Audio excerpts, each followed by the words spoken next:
अंतिम के विषय में मैं आपको बात करना चाहता हूँ, क्योंकि ये सच में अंतिम समय है। आपको पता है जो दानियल ने जो कहा है, मैं आप सोचो ना कितना साल पुराना है दानियल। यीशु मसीह यानी 2000 साल, उससे भी 1,500-2,000 साल पहले दानियल आया था। अब वो दानियल ने भविष्यवाणी की, मैं कलाम बार बार बताया, फिर भी अब 9:27, 11:31 और 12:11 3 वचन को जरा हम देखते हैं। मैं वचन बता चुका हूं, पर फिर भी आपके सामने रखना चाहता हूं। दानियल के कलाम 9:27, वह प्रधान वो प्रधान 1 सप्ताह के लिए 1 सप्ताह के लिए बहुतों के संग दृढ़ वाचा बांधेगा, परंतु आधे ही सप्ताह समझ में आ रहा बात? आधे ही सप्ताह में, बीतने पर, आधे सप्ताह मतलब क्या है? 3.5 साल। फुल सप्ताह बोलो तो क्या है? 7 साल। आपका दिमाग में जरा रखो। और आधे सप्ताह में क्या होगा? वह मेल बलि, वो मेल बलि, मेल जो परमेश्वर से मेल करने वाला जो बातें हैं भंग करेगा। आमीन। और अन्न बलि को, और अन्न बलि, हेलो, नाना प्रकार के जो बलि है, समझ में आ रहा बात? क्या करेगा? बंद करेगा। और कंगुरे पर उजाड़ने वाली घृणित वस्तु दिखाई देंगे। मैं घृणित के बारे में बता चुका हूँ बहुत सारे वचन के अंदर, बराबर।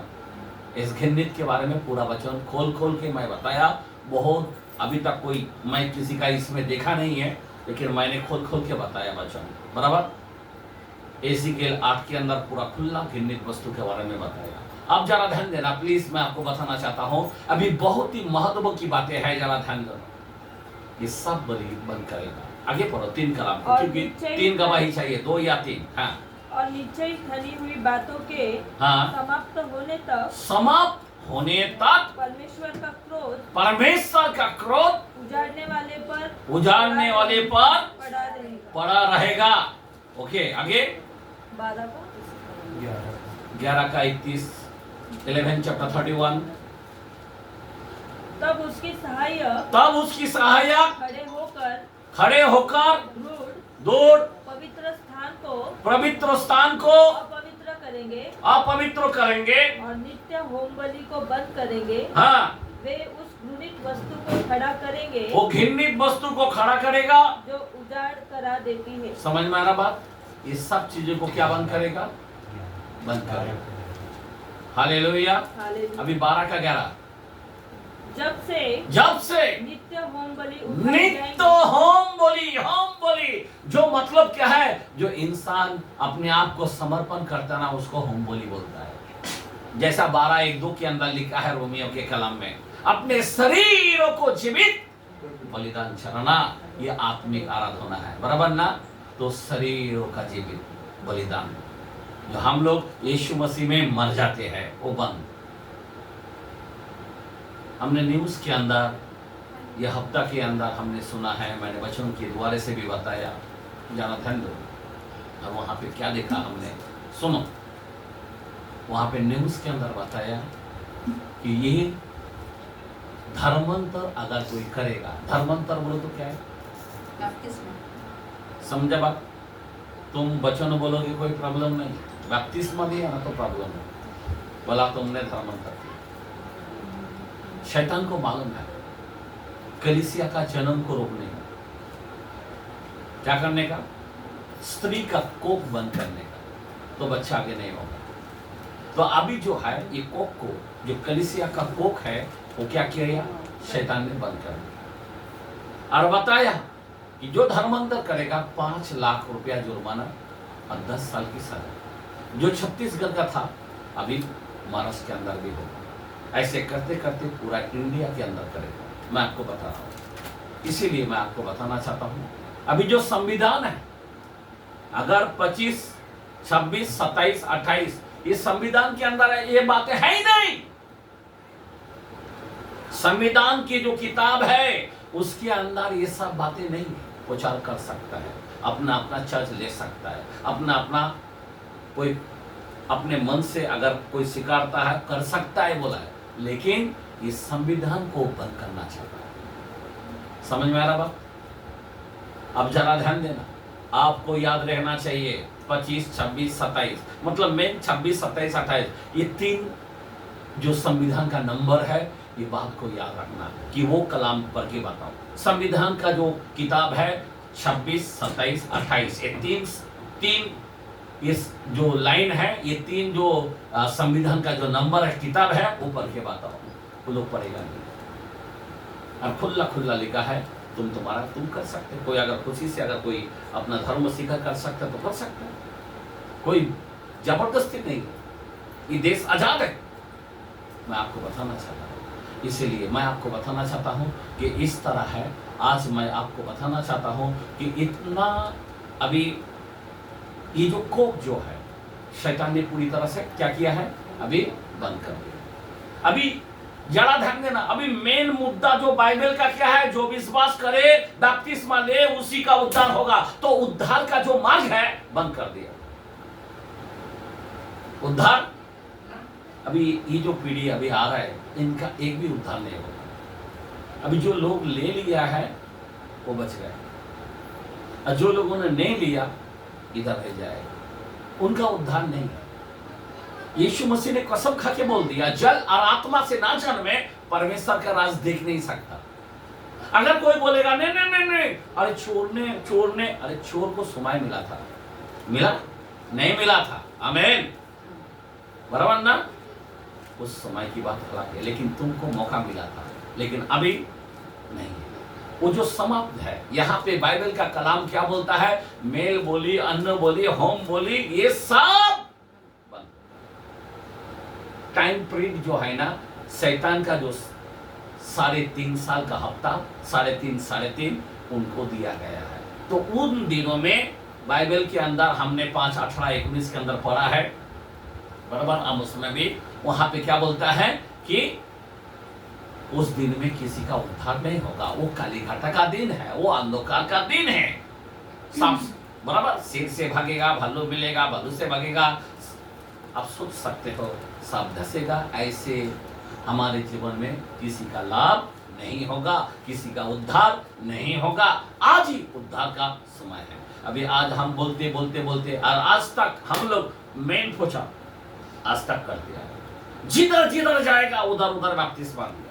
बहुत लोग प्रचार कर रहा है, बपतिस्मा का नाम नहीं दिया, लेकिन आज तक हम लोगों ने जो जो जगह में गए, इतने बपतिस्मा कई हजार, आमीन, हालेलुया, प्रभु की स्तुति। कितनी बड़े अद्भुत काम हो गया। हम लोगों को मालूम है ये एंड टाइम है, हम लोगों को पता था, आमीन, कि ये सब दानियल का भविष्यवाणी पूरा होने वाला है। हालेलुया, बोला हालेलुया, क्योंकि हमारा डिग्री ऊपर का था, हमने ऊपर का काम किया। अभी जरा सोचो, अभी ये जो पीछे का जो पीढ़ी है, अभी इनका हल क्या होगा? हमें अफसोस लगता है कि उनका उद्धार नहीं होगा। बाइबल के अंदर लिखा है बिना कर्मों के बगैर विश्वास व्यर्थ है। अगर यीशु मसीह में मारा नहीं जाता, गाड़ा नहीं जाता, जी नहीं उठता, तो वो कभी जी नहीं उठ सकता। आमीन। अभी जरा यार, अब जरा ध्यान देना। अभी थोड़ा सा मैं वचन के अंदर मैं लेके जाना चाहता हूँ। मत्ती के कलाम को मैं थोड़ा सा वचन 1 से 14 तक हम पढ़ते हैं। वो वचन को आज थोड़ा सा मैं फिर से बताना चाहता हूँ कि प्रभु ने जो भविष्यवाणी किया, पौलुस ने किया, यूहन्ना ने किया, दानियल ने किया, यिर्मयाह ने किया, यशायाह ने किया, लेकिन आज जो है मूसा ने भी किया, लेकिन आज मेरे को प्रभु यीशु मसीह का भविष्यवाणी को, ये बहुत ही महत्वपूर्ण है। जरा पढ़े मत्ती 24 का पहला वचन से शुरू करते हैं। जब यीशु मंदिर से निकल कर जा रहा था, एक एक वचन पढ़े। हाँ, जब निकल कर जा रहा था तो उसके चेले उसको मंदिर की रचना दिखाने के लिए हाँ उसके पास आए। आइए। उसने उनसे कहा, हाँ तुम यह सब देख रहे हो ना? हाँ, मैं तुमसे सच सच कहता हूँ। अभी देखो यहाँ पे यीशु पूछ रहा है, तुम लोग ये सब बात देख रहे हैं ना? तो सुनो, मैं सच सच कहता हूँ। हमारा खुदा जो है ना, सच की कसम खाता है। अब जरा यकीन करो, क्या बोलता है? मैं सच सच कहता हूँ, हाँ, पत्थर पर पत्थर भी न छूटेगा, पत्थर पर पत्थर भी ना छूटेगा, जो धाया ना जाएगा। आमीन।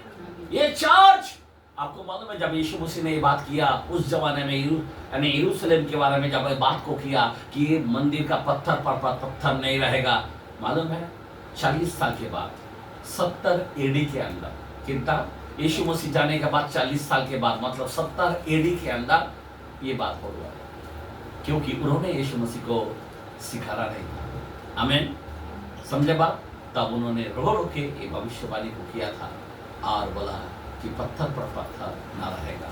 और वो उन्होंने वो टाइम में टाइटस बोल के था, और वो टाइटस ने क्या किया, जो रोमियो जो उनका बेन था, और उन्होंने पूरा यरूशलेम को घेर लिया और उसको पूरा जिंदा जला दिया। और जो माँ लोग थे भूख प्यास के अंदर क्या खाएगा, पत्थर खाता था, मिट्टी खाता था, लेकिन एंड में अपने औलाद को जो दूध पिलाती थी बच्चे को फ्राई करके खाने लगा, आग के अंदर डालकर नोच नोच के खाने लगा। तो सिपाही ने देखकर चुप हो गया। मैं आपको बताना चाहता हूँ, और वहाँ पे वो ये दिया था कि बहुत ही भयानक, ये दर्दनाक की बातें हैं। आमीन। अभी जरा ध्यान देना, अभी यहाँ पे बोलता मैं तुम्हें सच सच कहता हूँ। आगे बढ़ो कलाम को। जब वह जैतून पहाड़ पर बैठा था, जब वो जैतून पहाड़ पर बैठा था, अभी जरा ध्यान दो, उनके लिए बात अभी खत्म हो गया, लेकिन उनके लिए एक अवसर का समय था विश्वास करने का। अभी हमारा जो समय है आस्था, आज तक था कि पवित्र आत्मा से भरने का, बपतिस्मा लेने का, बराबर धार्मिक झेलम को पहनने का, और जिन्होंने ये अवसर को खोया उसका लाइफ बर्बाद हो गया। बिना वस्त्र के बगैर तू कैसा किया गया, इसका हाथ पांव बांध कर उसको अंधकार में डाल दो जहाँ पे रोना दांत पीसना पड़ेगा, जो मत्ती के कलाम के अंदर 22 के अंदर 9 से 11 के अंदर लिखा है। आमीन। हालेलुया। अब जरा ध्यान दो, आगे पढ़ो। तो चेलों ने एकांत में उसके पास आकर कहा, चेलों ने उनके पास एकांत में कहा। अभी जरा देखो, चेले लोगों ने भी प्रभु का पास से कुछ सुनना चाहता है, ध्यान दो, कुछ जानना चाहता है। आमीन। और आगे, हमें बता कि ये बातें कब होंगी, ये बातें कब होगी, तेरे आने का और जगत के अंत का। सुनो, दो टाइप की बातें, तेरे आने का और जगत का अंत का। आमीन। तेरे आने का, ये आने का जो है ना, ये पहला आता है, फिर अंत का बाद में आता है। तो अंत होने से पहले प्रभु आएगा। आमीन। ये पहला भविष्यवाणी है। बहुत लोगों को समझ नहीं है, बोलता नहीं हो जाए, यार कमाल की बात है। आमीन। समझ में, पहले आने का, उसके बाद अंत का। पहले नूह को बचाया गया, फिर खत्म किया गया। पहले लूत परिवार को बचाया गया, फिर आग से खत्म किया। आमीन। तो तेरे आने का और जगत के अंत का, पहला आने का बारे में होगा, फिर उसके बाद अंत का। तो अभी ये दोनों का समय कुछ ही पल में होने वाला है। जैसा रप्चर के अंदर हमें उठाया जाएगा, रप्चर मतलब उठाया जाना, हम लोग को अचानक आधी रात को गायब होने वाला है।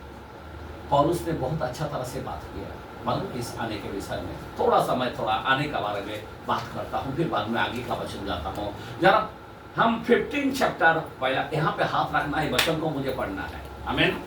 15 चैप्टर हम पहला कोरिन्थियंस के अंदर जाते हैं और उसका 51-52 वचन पढ़े। 15 का देखो, मैं तुमसे भेद की बात कहता हूँ, मैं तुमसे भेद की बातें कहता हूँ, हम सब नहीं सोएंगे, हम सब तो नहीं सोएंगे। जरा पढ़ने की तरीका अलग होना चाहिए। हम सब तो नहीं सोएंगे। आमीन। सब तो, सभी नहीं, सब तो नहीं सोएंगे। अभी सब तो मतलब क्या है, हम सब नहीं सोएंगे ऐसा नहीं, बहुत लोग मरेगा लेकिन सब तो नहीं मरेंगे। आमीन। मतलब ज्यादा लोग हम जीवित रहेंगे। हालेलुया। अभी का जो पीढ़ी के जो लोग हैं, अभी हम लोग इतनी खुशनसीब होने वाला है, जरा ध्यान दो, हम लोग मरने वाला नहीं। हालेलुया। हाथ उठा के बोला हालेलुया। हम लोग वो पीढ़ी के लोग हैं जो हम मरने वाला नहीं है, हम मृत्यु हमारे अंदर राज नहीं करेगा। क्या बड़ी बात है। जैसा एलिया को उठा लिया गया, जैसा इनोक को उठा लिया गया, वो पोजीशन हम लोग आ गए। हालेलुया। समझ में आ रहा बात? हम तो नहीं सोएंगे आगे, परंतु सब बदल जाएंगे। क्या बात है, ये खाली मारेंगे। हालेलुया। हम लोग क्या हो जाएंगे? बदल जाएंगे। ये बदलना जो है ये बहुत ही महत्व है। अभी बदलना के बारे में थोड़ा सा मैं लिखे जाना चाहता हूं। फिलिपियों के कलम में 3 का 20 और 21। फिलिपियों के कलाम में 3rd चैप्टर 20-21। हाँ पढ़े। वह अपनी शक्ति से, हाँ, शक्ति के उस प्रभाव के अनुसार, शक्ति के उस प्रभाव के अनुसार, जिसके द्वारा हाँ, वह सब वस्तुओं को हाँ, अपने वश में कर सकता है। कौन सा पढ़ रहे? फिलिपियों 3 का 21। 20-21 पढ़ो। हाँ 20 से पढ़ो। पर हाँ, हमारा स्वदेश, पर हमारा स्वदेश, हमारा स्वदेश हेलो स्वर्ग पर है। किधर है? स्वर्ग नहीं, बहुत लोग का इधर ही है। किधर है? आपका घर किधर है? कोरेगा पार्क है। आपका घर किधर है? नहीं इधर ही है, बराबर ना? मेरे भाई, आप लोगों का घर किधर होना चाहिए? क्योंकि वो घर के लिए कोई कुछ किया नहीं ना, इसीलिए वो घर नहीं बोलता है। इधर के लिए किया ना, हमारा घर है। मैं आपको सच सच कहता हूं, जो उस घर के लिए खर्चा करेगा ना, राज्यों के लिए देगा ना, अपना मुट्ठी खोलेगा ना, तब उसको लगेगा मेरा घर स्वदेश है। तब तक आप नहीं कह पाओगे। समझ में आ रहा बात? तब तक आप नहीं कह पाओगे हमारा घर स्वदेश है। आप खाली मुंह पे बोलने वाली बात है। क्योंकि आप स्वदेश के लिए क्या किया? उस घर के लिए क्या किया? सब तो इधर के लिए कर रहा है। ये करो वो करो वो करो, करते करते करते करते एक दिन तुमको जाना पड़ेगा। लेकिन याद रखना, हम जिस घर के लिए अगर हम कुछ करते, यहाँ जो उस घर के लिए यहाँ पे कुछ करता है, याद रखना वो बहुत महत्व है। हालेलुया। आगे पढ़ो। हमारा घर तो स्वदेश है, स्वदेश स्वर्ग पर है, स्वर्ग पर है। आमीन। और हम एक उद्धारकर्ता, हम एक उद्धारकर्ता प्रभु यीशु मसीह के, प्रभु यीशु मसीह की वहां से आने की बात जो वहां से आने की बात जो रहे हैं। Praise the Lord. हालेलुया। कि हमको हमारा घर में लेके जाने वाला एक व्यक्ति है, क्योंकि यीशु एक व्यक्ति है जो उसने कहा, अरे फरिश्ते ने कहा तुम क्या देख रहे हो, जैसा जा रहा है वैसा ही आने वाला है। आमीन। और यीशु ने ये भी कहा, क्या कहा? तुम्हारा मन व्याकुल ना हो, मेरा पिता के पास बहुत बड़ा जगह है। आमीन। हालेलुया। मैं जैसा जा रहा हूं वैसा ही आने वाला। क्या बात है। हालेलुया। तो आप जरा सोचो, आप जरा कल्पना करो, आपका मन इधर ही है, इधर ही इधर ही इधर ही इधर ही इधर ही, किसी को इंटरेस्ट नहीं है। मैं तो रेडी हूँ। Praise the Lord. Any time. हमारा तो आधा मंडली से भी ज्यादा ऊपर है। Praise the Lord. Hallelujah. Any time उठाया जाएगा, जीना भी मरना भी। आमीन। सारे लोग वहाँ है। Praise the Lord. प्रभु की स्तुति हो। तो इसीलिए मैं आपको बताना चाहता हूँ, बहुत ही महत्व है। आगे पढ़ो कलाम को। वह अपनी शक्ति के, वो अपने शक्ति से, उस प्रभाव के अनुसार, उस प्रभाव के अनुसार, उसके द्वारा वह सब वस्तुओं को अपने वश में कर सकता है। अपने बस में कर सकता है। हमारी दीनहीन देह का रूप बदलकर, क्या क्या क्या ये देह का रूप बदलने का और अपनी महिमा की देह के अनुकूल बना देगा। आइए हम ताली मारेंगे। हालेलुया। अपना देह को महिमा का देह बना देगा, अनुकूल बना देगा। मतलब कैसा? एकदम सॉफ्ट। इसमें पाउडर नहीं लगेगा, क्रीम नहीं लगेगा, कुछ भी नहीं लगेगा। Praise the Lord. ऐसा खुदा इतना महिमा का बदन देगा। क्या बात है। यहाँ पे कितना भी लगाओ वही पोजीशन है, कुछ फर्क नहीं गिरता। साबुन लगाओ, कुछ भी लगाओ, अच्छा कुछ भी लो, तुम्हारा बेस्ट है। लेकिन हमारा जो है उस देह को अनुकूल बना देगा। आप सोच सकते हो हमारा देह किस तरह होगा।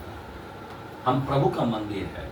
तो मंदिर को कितना अच्छा खुदा हम लोग को क्या स्वर्गदूत की तरह हमारा बदन होगा। आप सोच सकते हो उसमें ना झूरी होगा, ना कलंक होगा, ना दाग होगा। क्या बात है, ऐसा देह होगा, ना घुटना दर्द होगा, ना सर दर्द होगा, ना पेट दर्द होगा, ना कोई तकलीफ होगा। कितना प्यारा वो मंदिर, हम प्रभु के साथ रहेंगे। हालेलुया, समझा बात। हमारा ये जो आने का जो तरीका होगा उस समय हमारा शरीर सब बदल जाएगा। ये कपड़ा भी पड़ा इधर ही पड़ा रहेगा, उठा लिया जाएगा, प्रभु का कपड़ा हमें देगा। क्योंकि ये बदन जो है ना एकदम महिमा का, जो आदम और हवा को जब बनाया था, आप सोच सकते हो जब वो महिमा में था उसको लगता ही नहीं था कि वो नंगा है। जब वो पाप में आया तब देखने लगा कि मैं नंगा हूं, प्रभु का आवाज आया तब वो छुपने लगा। समझ में आ रहा? तब तक उस तरह से उस महिमा का, आप सोचो ना, जब वो महिमा में था तो शेर आता था, महिमा में था हाथी आता था। सोचो ना, महिमा में जब रहता इंसान तो कोई किसी का चलता नहीं, क्योंकि परमेश्वर का प्रतिरूप था, परमेश्वर की स्वरूपता था। हमें इतना पावरफुल था। तो हम लोग फिर से उस महिमा में हम आ जाएगा, अपना बदन को, अपना शरीर को उस महिमा में पाएगा जो यदन बाग के अंदर आदम और हवा को बनाया था। आमीन, हालेलुया। ऐसा महिमा में हम प्रभु के साथ बादलों पर 7 साल रहेंगे। हालेलुया। उसके बाद 1000 साल के लिए यीशु के साथ साथी रहेगा। याद रखना, हम किसके साथ रहेंगे? यीशु जिधर जाएगा उधर रहेगा। आमीन, हालेलुया। तो ये प्रभु की, क्योंकि यीशु खुद कहा, यीशु ने खुद विनती किया, बोला मैं जहां हूं मेरा लोग वहां होना चाहिए। Praise the Lord. तो प्रभु जिधर होगा उधर हम हैं। अब सोचो ना, आज यीशु मसीह आज हमारे साथ है। कैसा है? पवित्र आत्मा द्वारा, हमको छोड़ा नहीं। आमीन, हालेलुया। तो मैं आपको बताना चाहता हूँ एक कलाम को, और एक कलाम आने के बारे में मैं बात कर रहा हूँ, क्योंकि आने का और अंत का, तो आने का बारे में मैं बता रहा हूँ। थोड़ा सा कलाम पढ़ते हैं, पहला थिस्सलुनीयों के कलाम में 4 का 16-17, फर्स्ट थिस्सलुनीयों 4 में 16-17। आमीन, हालेलुया। आइजक, हाँ, प्रभु आप ही स्वर्ग से उतरेगा, हाँ, उस समय ललकार और प्रधान दूत का शब्द सुनाई देगा, हाँ, और परमेश्वर की तुरही फूकी जाएंगी, हाँ, और जो मसीह में मरे हैं, हाँ, वे पहले जी उठेंगे। वो पहले जी उठेगा। आमीन। तब हम जो जीवित और बचे रहेंगे, हाँ, उसके साथ बादलों पर उठा लिए जाएंगे, हाँ, कि हवा में प्रभु से मिले, हवा में प्रभु से मिले। इस रीति से हाँ, हम सदा प्रभु के साथ सदा प्रभु के संग रहेंगे। Praise the Lord. प्रभु की स्तुति हो, हम सदा प्रभु के साथ रहेंगे। अब जरा ध्यान देना, फिर से वापस जरा कलम को पढ़े, सुनो, थोड़ा डिस्टर्ब मत करो। प्रभु आप ही, क्योंकि प्रभु आप ही स्वर्ग से उतरेगा, स्वर्ग से उतरेगा। देखो जरा ध्यान देना, स्वर्ग से किधर उतरेगा? इधर आएगा? नहीं आएगा। किधर उतरेगा? बादलों पर उतरेगा। कभी भी याद रखना, बहुत लोग बोलता है यीशु आएगा हम देखेंगे। हम नहीं देखेंगे भाई। आमीन, हम लोग नहीं देखेंगे, ये प्रभु का वचन है। आमीन। हम लोग प्रभु को बादलों पे किधर देखेंगे? बादलों पे देखेंगे। जरा प्लीज जरा ध्यान देना। और आगे कलाम क्या बोलता है? उस समय ललकार और प्रधान दूत का शब्द सुनाई देगा। प्रधान दूत का शब्द सुनाई देगा। आमीन। तभी प्रधान दूत का शब्द सुनाई देगा। आगे, और परमेश्वर की तुरही फूकी जाएगी। वही होगा। आमीन। अभी परमेश्वर की तुरही कब फूका गया था? जब 10 कमांड का लेते समय, मालूम है, जब बादलों पर था, अपना मूसा जब सिय्योन पर्वत पर था। हालेलुया। और यहाँ पे ये तुरही फूकी जाएगी। आगे सुनो। हाँ, और जो मसीह में मरे हैं, हाँ, और ये तुरियों की जो आवाज है किधर जाएगा? जो मसीह में मरे हैं उनके कानों में जाएगा। आमीन। और जो जीवित है, जो प्रभु के लायक है, उनके कानों में जाएगा। सब लोग ऊपर परमेश्वर की तुरही नहीं, आवाज नहीं आएगा। याद रखना। आगे बढ़ो। वे पहले जी उठेंगे। वो पहले जी उठेगा। आमीन। तब तब हम हम जो जीवित और बचे रहेंगे और बचे रहेंगे उनके साथ बादलों बादलों पर उठा लिया जाएगा। इसका मतलब क्या है? देखो, जो मसीह में पहले मरे, जो मसीह में मरे हैं, जो लोग नहीं मरे हैं मसीह में, दारू पी के मरा है, गलत काम करके मरा है, हो सकता चर्च को आता था, लेकिन ये लोगों का पहला पुनरुत्थान नहीं होगा। और जिसका पहला पुनरुत्थान नहीं होगा वो जाएगा सीधा नरक में, वो ऐसा ही रहेगा। न्याय कभी होने वाला है, आखिरी न्याय कभी होगा, तब तक वो पड़ा रहेगा। हम लोग 7 साल ऊपर रहेंगे, यहाँ पे महाकलश रहेगा। 7 साल के बाद इस्राएल में हम लोग वापस पाँव रखेंगे, आमीन। और वहां पे 1000 साल हम लोग पूरा वर्ल्ड के अंदर राज करेंगे। तब किसी का नाम मैं बोलने की जरूरत नहीं है, आमीन। हालेलुया, बोला हालेलुया। हम लोग राज करेंगे। बोलेगा, ए सिमन भाई, ए हर्ष भाई, तू एक काम कर, तू 7 करा, तू 10 करा, ऐसा करके तू यहाँ का हकीम बन, तू वहां का प्रधान बन, आमीन। हम लोग राज करेंगे, हम लोग नया शरीर धारण करेंगे। जो मसीह में मरे हैं, जो पहले पुनरुत्थान का, इसलिए बाइबल बोलता वो धन्य है जो पहला पुनरुत्थान का भागी है। समझा बात? सेकेंड पुनरुत्थान का भाग धन्य नहीं है, याद रखना। उसको उठाएगा और डाल देगा उस कुंड के अंदर, आग में। समझ में आ रहा बात? वहां पे यहां तक कि मृत्यु को भी, अधोलोक को भी, उनको भी पूरा फिनिश कर देगा। आकाश भग जाएगा, समुद्र भग जाएगा, खत्म, पूरा कुछ नहीं रहेगा, पूरा अनंत जीवन रहेगा। हालेलुया। 1000 साल के बाद। और जो जितने झूठे भविष्य रखता है और उस शैतान के दूत